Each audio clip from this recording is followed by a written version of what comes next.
Buttigieg Trumps fake injury and assault on the honor of this country.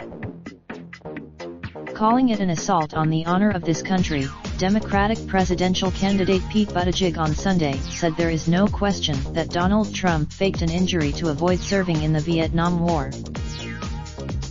There is no question, I think to any reasonable observer, that the president found a way to falsify a disabled status, taking advantage of his privileged status in order to avoid serving, the mayor of South Bend Industry told ABC's, "You have somebody who thinks it's all right to let somebody go in his place into a deadly war, and is willing to pretend to be disabled in order to do it," he said. That is an assault. Buttigieg, who served as a Navy intelligence officer in Afghanistan, of using his privileged status to fake a disability on Thursday in an hour-long interview with the Washington Post.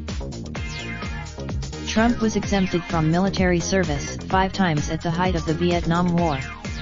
He received 4. He also criticized the Trump administration's decision to send more than 1,500 military personnel in an effort to deter Iran.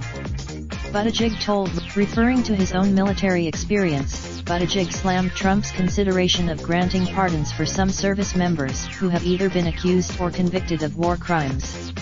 One of those who they 4. Raindrop, drop top smoking, no cooking the hot pot. Fucking on your bitch, yeah, that. Looking up, open the park pot.